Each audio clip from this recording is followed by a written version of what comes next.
Welcome to the Board Matters podcast. I'm your host, Dale Bannon. Joining me today is Torrey Foster, a National Advisory Board member who is also our nominating committee chairperson. Torrey, welcome to the podcast.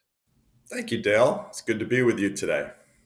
I think for our listeners, just want you to start out by telling us about yourself, your family, where you're from, and what you currently do, your profession. Sure, happy to. Thank you. Well, I was born in St. Louis, Missouri, but I really consider myself raised in Cleveland, Ohio. So I'm a Midwesterner by birth and upbringing. But I went out east for school, for education. Graduated from Brown University and found my first job brought me to Chicago, and I've been in Chicago ever since.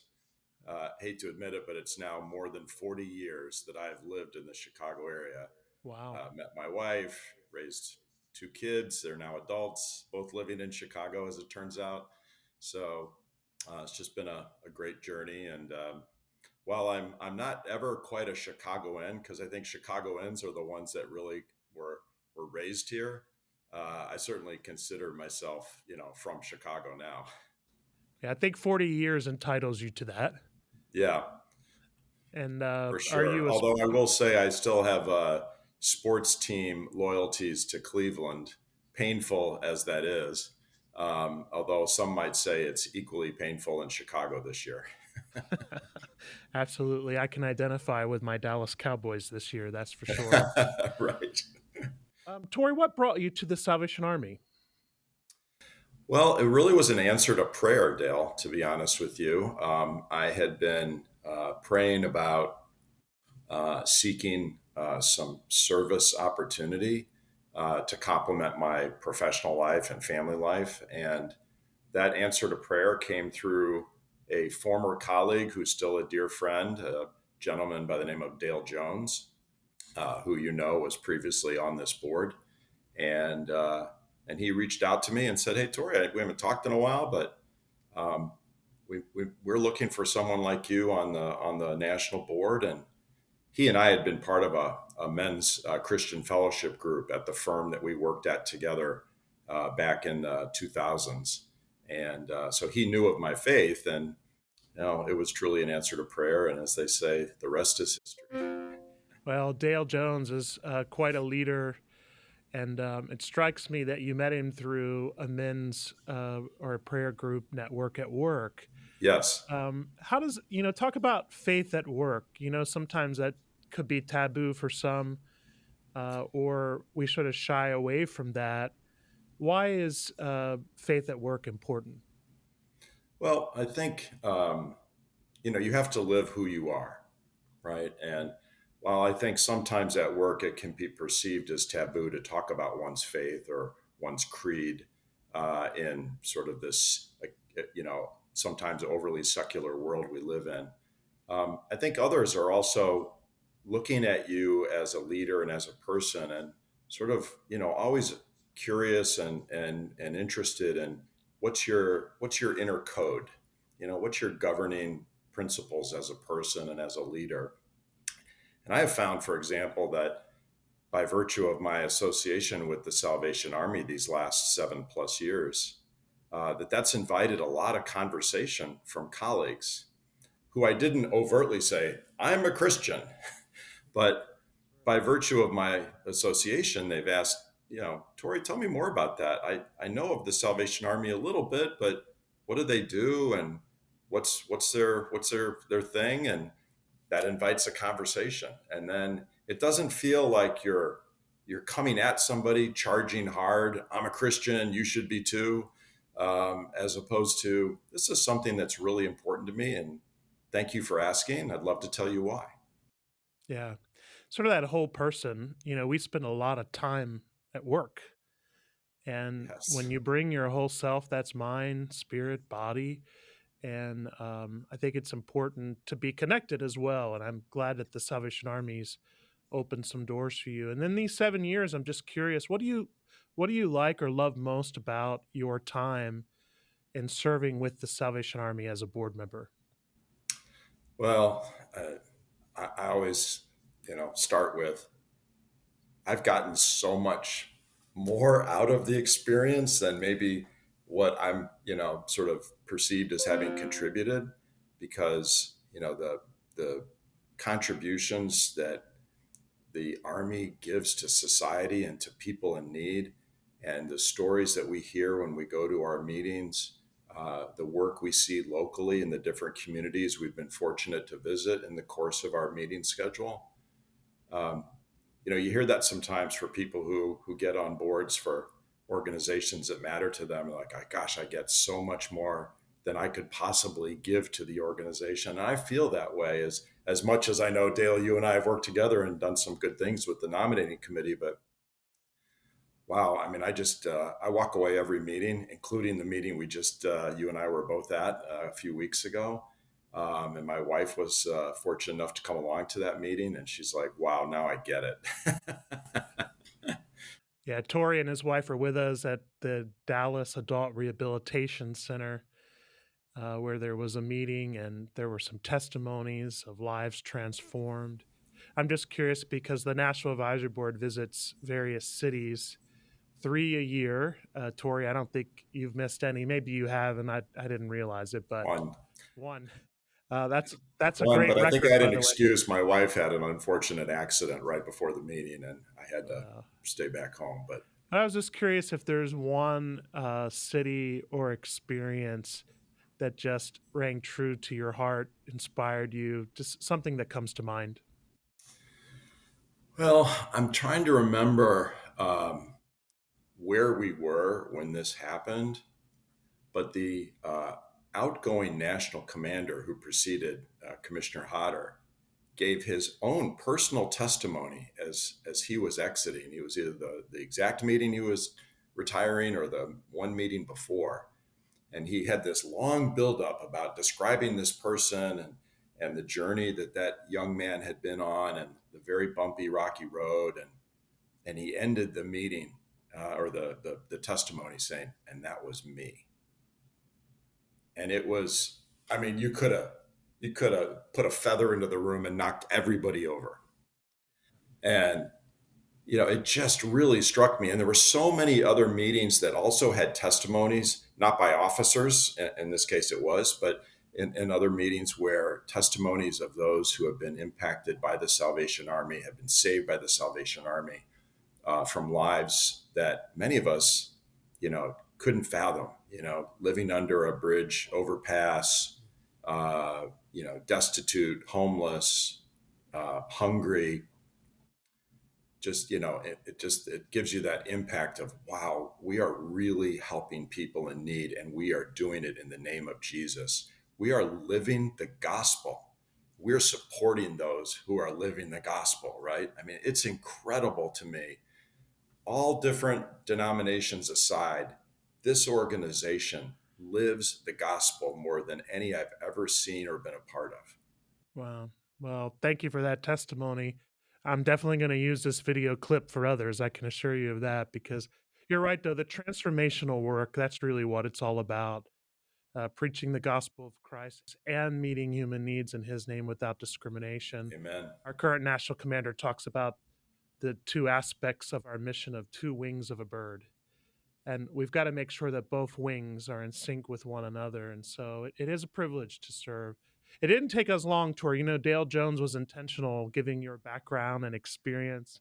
You've had over 25 years of executive search and leadership advisory experience, working across many sectors.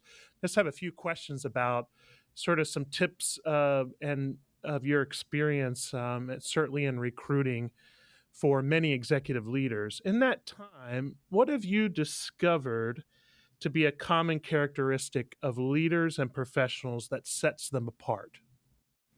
Well, it starts with a vision that people can align to, but importantly, it really is activated by followership. Great leaders create followership by those around them, beneath them. And it's not just about those who sort of hardline report to the leader, right? It's really just about organizational followership. I think we see that with Ken, with our national commander right now. Just, the kind of spirit, the kind of vision, the kind of passion, walking the talk, as it's often said. Leaders say a lot of things.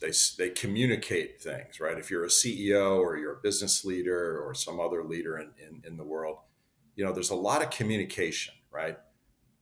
Verbal communication, written communication. But the old adage of, I can't hear a word you're saying because I'm too busy watching what you're doing is so true, because, you know, leaders are followed by virtue of, do they do what they say they're going to do?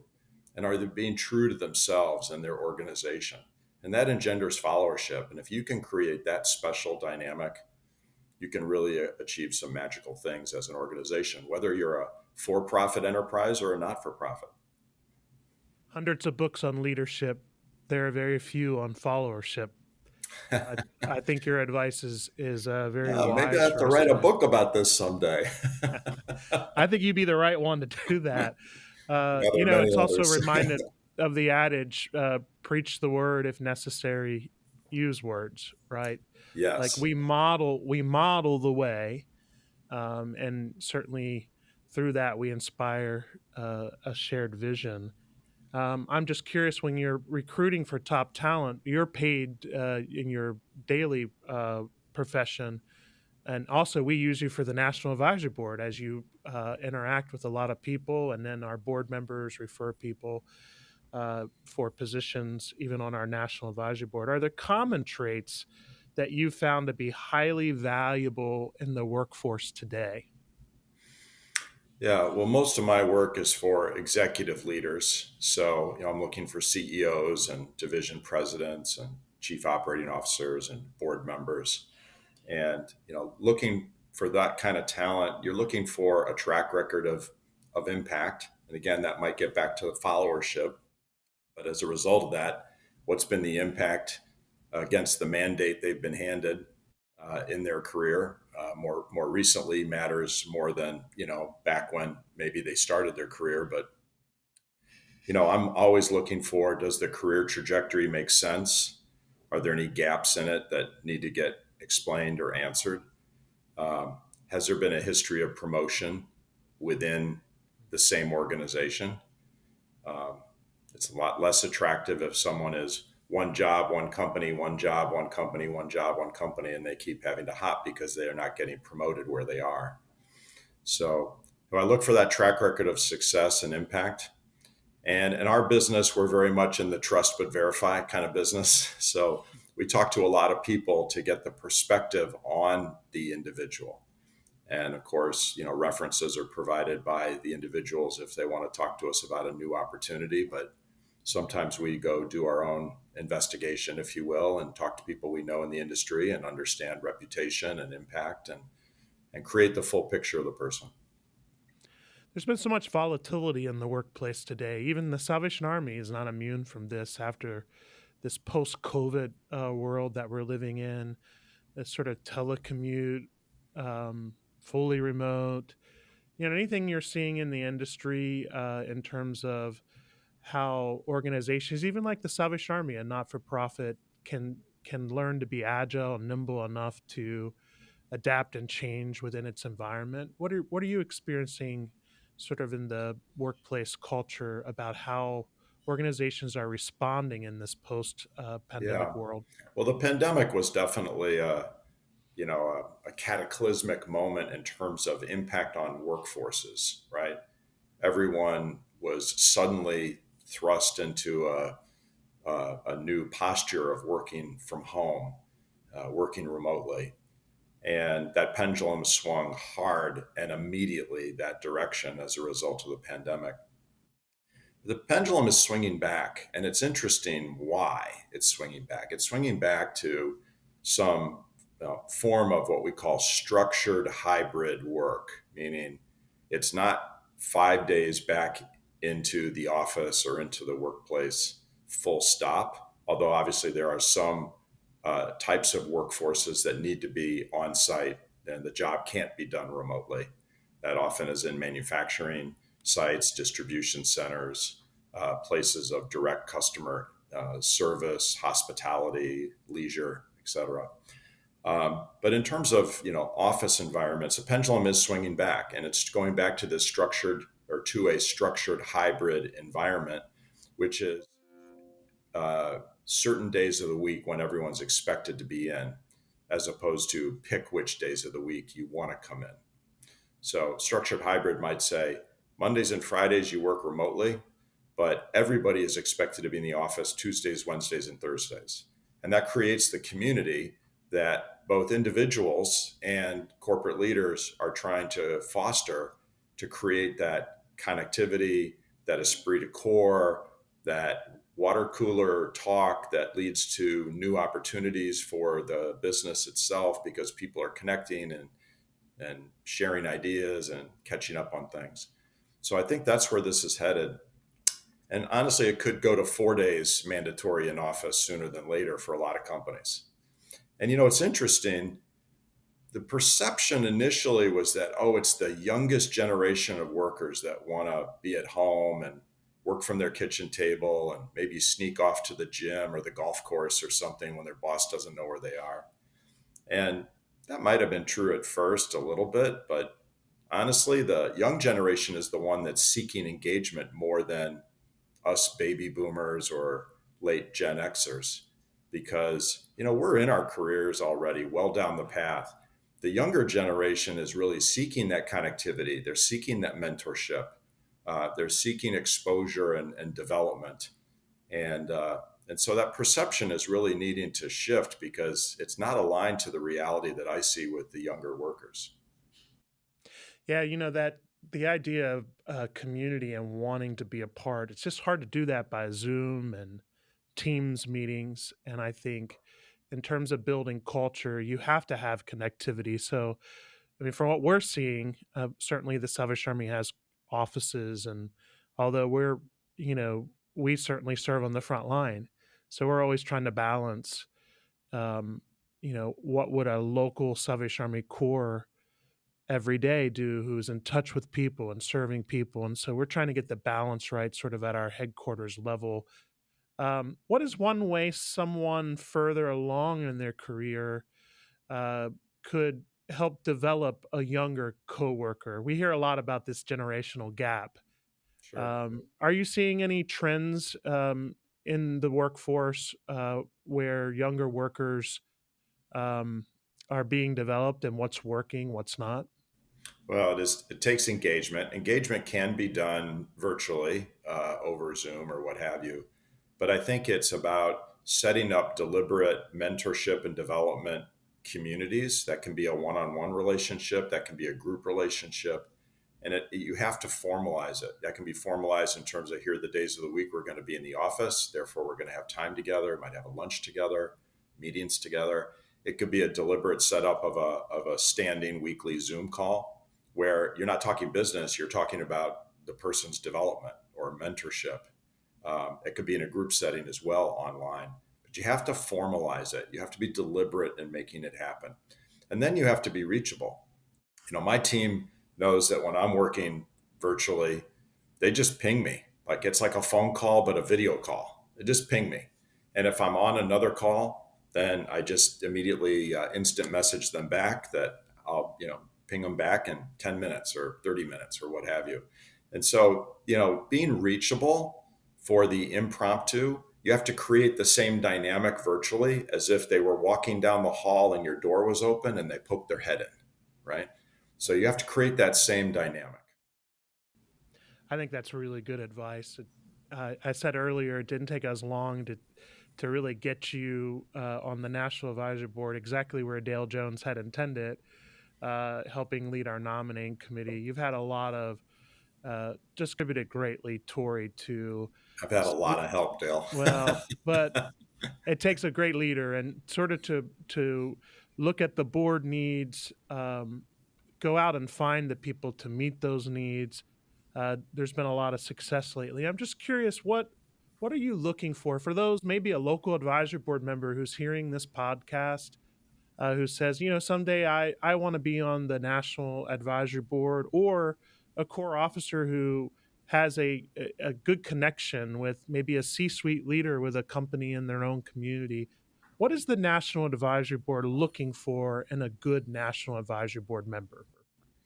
Well, we have a diverse set of interests and needs on the National Advisory Board, from business leader experience to philanthropic or foundation experience, experience interacting with government agencies, experience with international entities, experience with Christian media and the Christian ecosystem out in the world, regardless of denomination.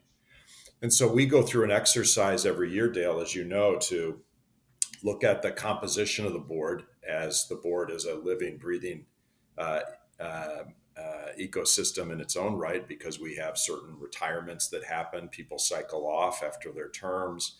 We have to refill on the other end. And we want to keep the board at roughly the same size as it goes through its life. So, to come onto the board is a bit of, being tapped without knowing you're being tapped.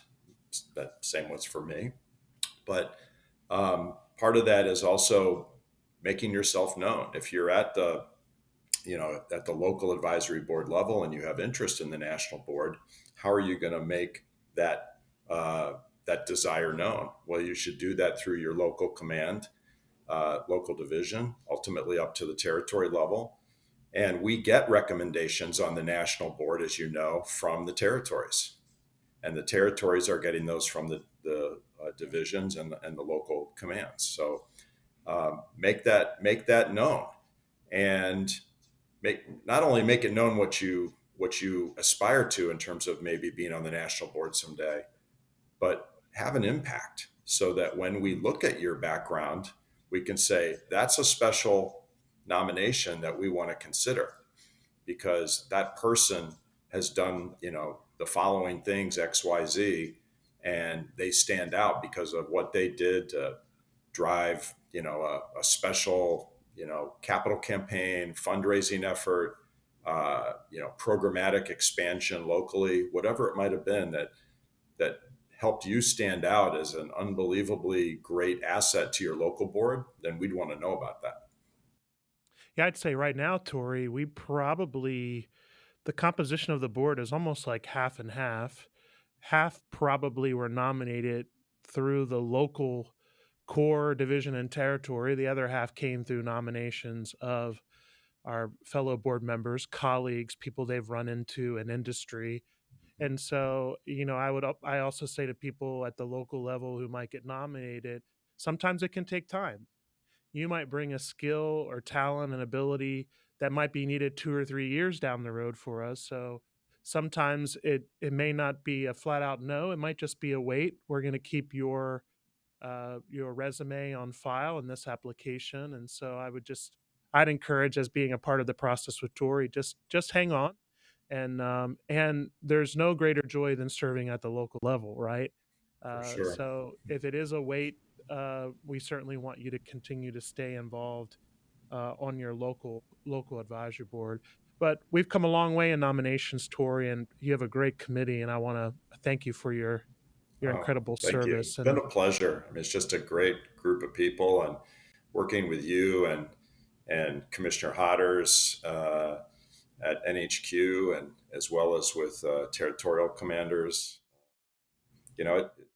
What's the expression? It takes a village. Everyone's contributing, and I've just had the pleasure of leading the committee and helping sort of activate all the tentacles that allow us to funnel a really great list into our process and emerge with a great class of new directors every year. yeah, give us an example of the class of 25, just a few things that stand out.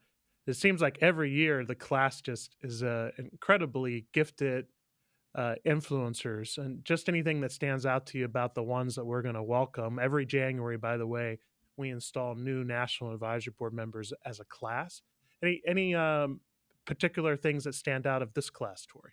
Yeah, well, it's I need to pull the list up in front of me to remind me of every name, but I think it's our largest class, Dale. uh, in memory as we've gone to an annual sort of class cycle that joins in January of each new year. If I'm not mistaken, we have seven new members joining us, and we have just a wonderful breadth of experience. We have a former U.S. congressman. We have some incredible business leaders, some Christian media and ecosystem leaders. We have a former career foreign service officer, an ambassador to multiple countries. Um, it's just a wonderfully diverse group that meets the needs of the Army, I think, for this time and place, and builds on a wonderful class of directors that we brought on earlier this year in January of 24 that included members of the Dallas Cowboys family and leadership, members of leading corporations and partners with the Salvation Army, such as executives from Walmart and FedEx. So, we have added to our ranks some incredible,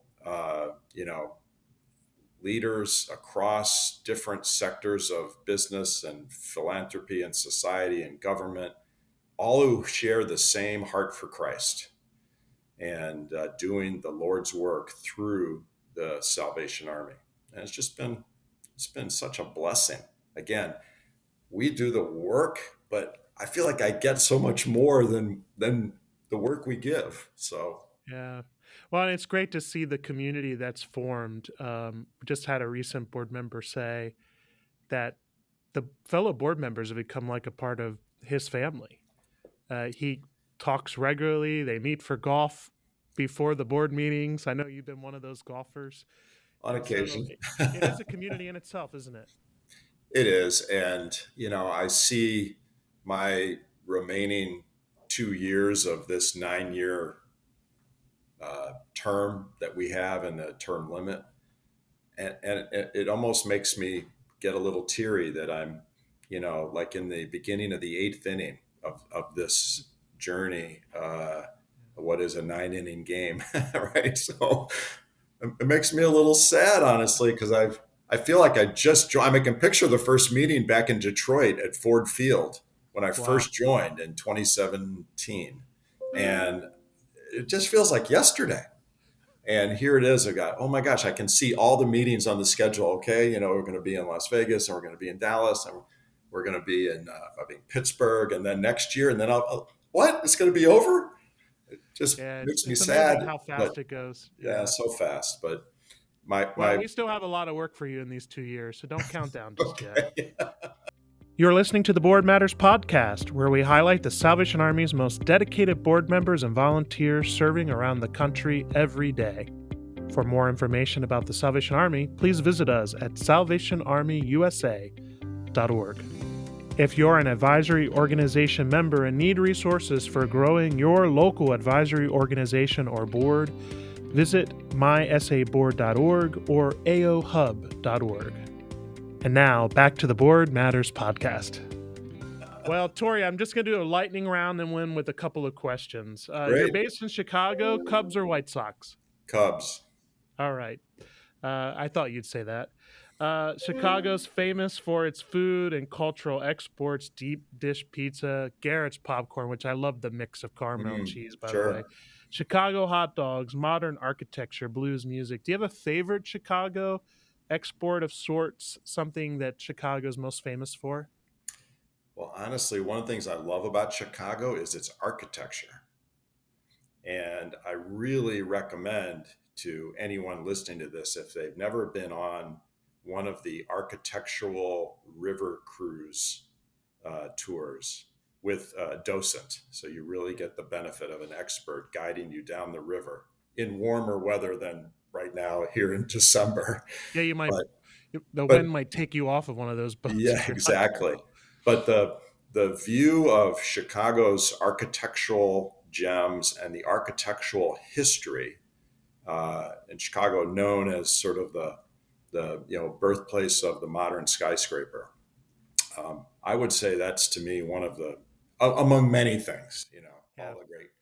Uh, You gave me that tip as we were preparing for the NAB hosted in yes. Chicago, Yeah. and I took advantage of that. And I have to say, if you get the right docent on those tours and the history, Yeah. and really a leader of the world in terms of architecture, it's just amazing the design of those skyscrapers and Hmm. even taking into consideration the wind and how the wind will impact the building. It really is marvelous. And if you can go as the sun is setting as well, it's just remarkable to see the Absolutely. Chicago skyline on one of those boats during those tours. Hmm. What was your first job? Well, truly, my first job, if you want to go back in time to, when did you make, a nickel or a dime for something, was as a paper boy when I was, I don't know, 10 or 11 years old, delivering a weekly local paper. So it wasn't every day, but it was every week. And it was the local weekly. And, you learned about customer service and customer expectations. And, back then, I'd deliver the paper first thing every, I think it was Thursday morning, and then once a month I'd have to run the route in the early evening and knock on doors to collect. There was no pay in advance or send them a bill and they write a check. I would just go knock on the door and say, So as a teenager, yeah, you're really hello, like, Mr. So hey, and so, you owe me $6.60 for the last yep, you're it was a past due. good way to start. Yeah, that's certainly a great introduction to sales, isn't it? I mowed lawns, occasionally, shoveled driveways, that kind of thing as a kid, and it was fun. And um, so I guess that's where I started. You spent a lot of time on the road. Any advice for our other road warriors out there? Oh gosh, the travel these days it's taxing. Um, I find for me these days, one, make sure you get the seat you want, because you can go, check out the seat grids on your phone or on the websites when you book a flight, and get a exit aisle or get an aisle seat or whatever you want that makes it a little more comfortable. But the honest answer to your question is I've gotten a pair of those noise canceling headphones, and it really makes a difference during the flight. Um, the Except when the volume of attendant's asking what you would like to drink, and say again, guess you have to pay attention a little bit to that. say again. When the attendant is asking you what you'd like to drink or your Yeah, yeah, snack, yeah. Then you got to kind of quickly pull them off. But yeah, exactly. But I find that, there's much more ambient noise, maybe as I'm getting older, but there's much more ambient noise on an airplane than you realize, especially in flight. And that just gives me a little bit more of a quieter, sort of peaceful sort of moment while in the air. And frankly, during the PA announcements, when you're still settling into your seats, sometimes they turn the volume up so loud it's I understand. yeah, Yeah, you need something to cancel that out. That's for sure. yeah. One pet peeve you have in a business meeting or business, or even a national advisor board meeting. Well, I guess this would be not something uncommon for others, but when there's just grandstanding or politicking, like we're all in meetings, whether it's a business meeting or the NAB or any other enterprise, and if we're just wasting time because someone's going on and on about something that's just grandstanding, who cares, right? I don't find that happens often with the NAB, but I think in business meetings it can happen on occasion, and I just want to advance the ball. So let's go, right? Let's not waste time on stuff that doesn't matter. Yep, good advice. If you've been with the Salvation Army now for over 7 years at the national level, you've actually met generals of the Salvation Army. Sometimes we have them as guests. In fact, the general of the Salvation Army will even be at an upcoming meeting with us very soon. If you could be the general of the Salvation Army for one day, what would you do? Well, I think I need to be, judicious in how I answer that question. But uh, thinking about the strategic planning we're doing in the United States, right? I think if I could be the general and sort of come into that meeting and listen to all the good work that's being done, and maybe where there may need some general oversight, there might be an opportunity for how do we impact the work of the Army and make it more efficient so that even more dollars make it directly to those in need. I would just love to see the general, you know, take a look at everything we're doing and say, here's how we could be even better. Hmm. Very good. This and better will do, right? Say again? This and better will do. Yes, Yeah. exactly. Well, we've concluded the questions I have for the podcast today. And Torrey, I end with just an opportunity to close in prayers. Anything specifically I can pray for you today? Just continue to pray for the work of the Army, especially that generous hearts would be circling around all the red kettles this holiday season, and that people would be generous so that the work of the Army can continue and expand. This will air a little later, but Torrey organizes every year his own a team to go out and ring the bell in Chicago. And so today he's going to do that, and it's going to be very windy and cold. So that tells you how dedicated you are, Torrey. So Well, it'll be uh, fun. It's going to be on a very busy corner, so it should be fun. absolutely. Well, let us close in prayer. Thank you, Torrey. Thank you. God, our Father, thank you for this incredible day. I thank you for my friend Torrey, his life and all that he is to you as a husband, father, uh, a fellow worker in the field, just doing your work professionally and in his volunteer work. I pray your blessing upon the Foster family, for Torrey specifically and his sphere of influence, that he could be a light and continue to be a light in with everything he does and says. And Father, I just pray for the Salvation Army ministry. I thank you for his service and what he means to our National Advisory Board. Pray that you would bless our efforts, that you would bring volunteers and supporters to our transformational work. When all is said and done, Father, we give you the praise, honor, and glory in Jesus' name. Amen.